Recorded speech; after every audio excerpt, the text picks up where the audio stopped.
kepada anak-anak. Kita mau belajar tentang itu juga. Tujuan yang kedua adalah anak-anak dapat membedakan perbuatan baik dan buruk. Ada perbuatan yang baik, ada perbuatan yang buruk. Lalu yang ketiga adalah anak-anak dapat merinci perbedaan dirinya dengan teman. Kalian sama kan dengan teman di sebelah? Tidak. Bahkan yang kembar pun pasti ada perbedaannya. Nah, pada tujuan ketiga ini adalah anak-anak dapat merinci perbedaan dirinya dengan teman di sebelahnya. Tujuan yang keempat adalah anak-anak dapat menunjukkan keinginan untuk selalu dekat dengan Tuhan Yesus. Dengan cara apa? Dengan senantiasa mencintai dan berdoa kepada Yesus. Jadi itu tujuan kita mempelajari pelajaran hari ini. Ya, kita akan lanjut ya. Ibu punya gambar. Coba perhatikan gambarnya. Sudah lihat gambarnya? Ada juga sudah dibagikan? Sudah lihat? Oke. Ya. Pertanyaannya adalah, setelah kalian memperhatikan gambar itu, gambar apa yang tadi kalian sudah lihat? Gambar Tuhan Yesus dengan anak-anak. Lalu sekarang coba kalian ceritakan di teman sebangkumu, apa yang tadi kalian lihat itu gambar itu?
Kita semua.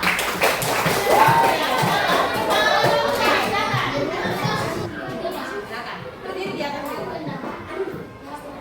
Oke, yang lain mendengarkan ya. Ya, apa-apa.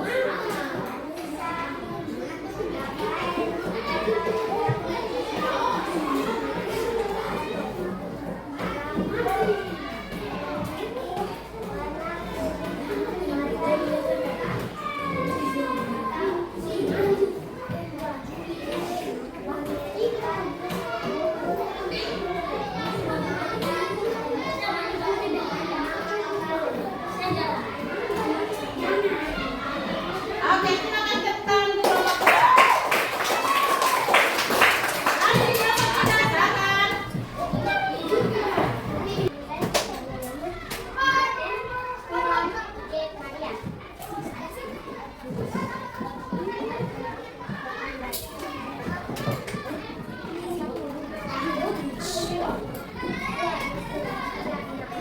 Oke, silakan tepuk tangan juga untuk kelompok. Silakan tepuk tangan untuk kelompok keempat.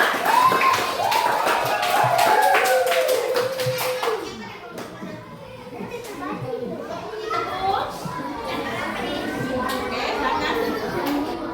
Rambut. Kalau bisa melihat di gambar boleh.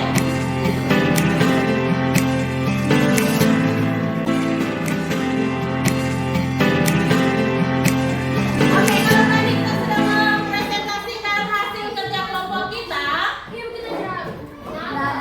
Nah, sekarang tugasnya adalah, nah, di kertas yang tadi kamu sudah dapat itu, tuliskan perbuatan baik dan perbuatan buruk. Silakan tulis 5.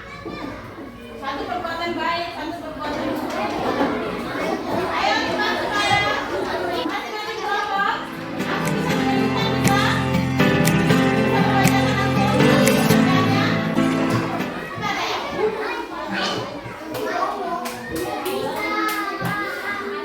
Yang di belakang. Teman yang di belakang. Ya. Baik, di belakang.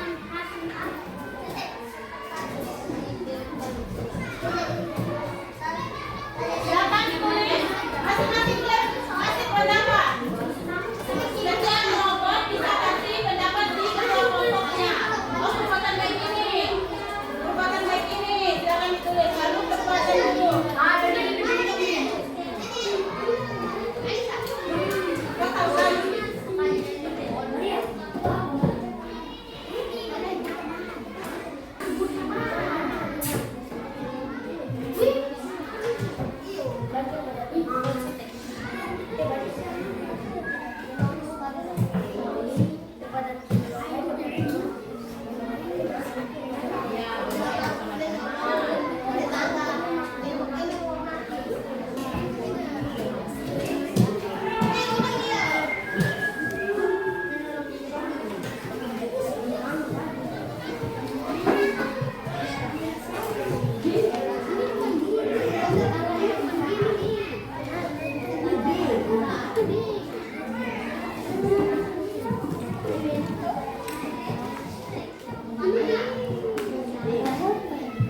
Rasa bermain.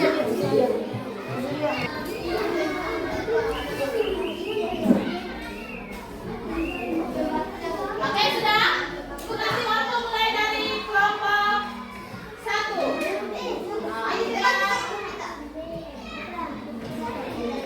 Ayo, sumbang pendapat. Masing-masing kelompok punya anggota silakan memberikan jawaban. Perbuatan baik dan perbuatan buruk. Perbuatan baik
Oke, silakan tepuk tangan untuk kelompok. Hasil pekerjaannya tolong kasih ibu supaya ibu lihat dari kelompok 1 sama 1, kelompok 2, lalu kelompok 3 dan kelompok 4.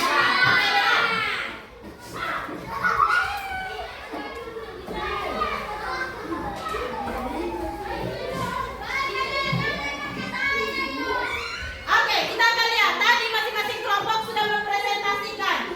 Ada perbuatan baik, ada perbuatan buruk. Salah satunya misalnya ketika belajar dari perbuatan baik atau perbuatan buruk.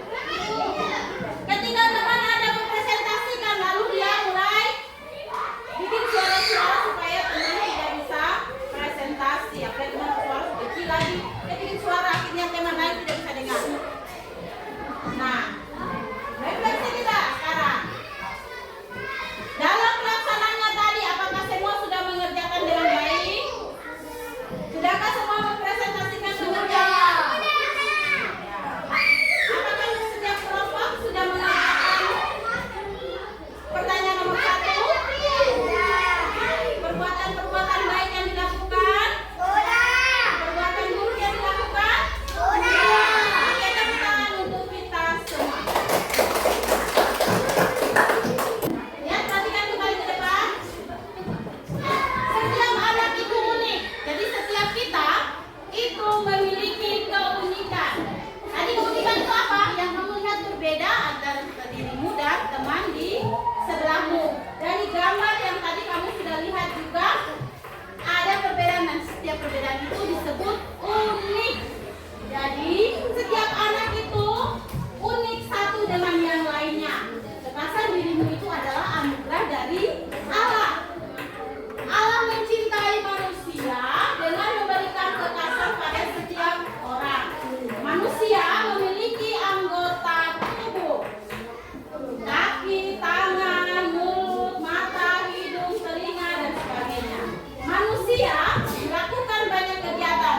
Nah, kegiatan ini bisa perbuatan baik dan perbuatan buruk. Tapi Allah menginginkan supaya kita melakukan perbuatan baik. Anggota tubuh tidak dapat melakukan pekerjaan sendiri. Nah, misalnya ibu mau suruh menghapus papan tulis. Apakah langsung kita bisa hapus papan tulis? Hanya menggunakan tangan saja? Kita memerlukan anggota tubuh lain. Untuk sampai ke papan tulis, kita perlu kaki, kita perlu mata. Mata untuk lihat jalan, kaki untuk jalan, tangan untuk pegang, menghapus dan menghapus. Jadi, setiap anggota tubuh itu bekerja tidak bisa melakukan sendiri, membutuhkan pertolongan anggota tubuh lain.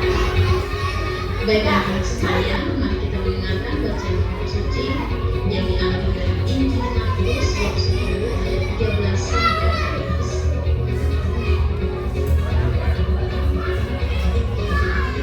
Yesus berkata, Anak-anak sekalian, Tuhan Yesus mencintai anak-anak. Tuhan Yesus memberkati setiap anak yang mau datang kepadanya. Tuhan Yesus mengundang anak-anak untuk datang kepadanya. Nah, anak-anak datang memuji Tuhan Yesus dengan cara berdoa, bernyanyi, dan mereka dapat melakukannya di rumah, di sekolah, di gereja, dan dimanapun mereka berada. Anak-anak dapat merasakan cinta Tuhan melalui banyak cara. Jadi kita bisa merasakan cinta Tuhan dengan banyak cara. Salah satunya adalah dengan cara berdoa. Kita bisa juga lihat dengan cinta Tuhan itu hadir lewat kehadiran orang tua. Orang tua mengasihi kita itu bentuk cinta Allah kepada siapa? Kepada kita anaknya. Lewat kehadiran teman. Bermain dengan teman-teman yang berbuat baik kepadamu itu juga contoh kehadiran Allah.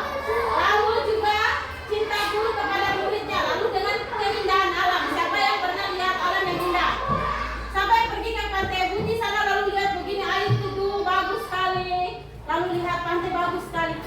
Ketika kau melihat keindahan itu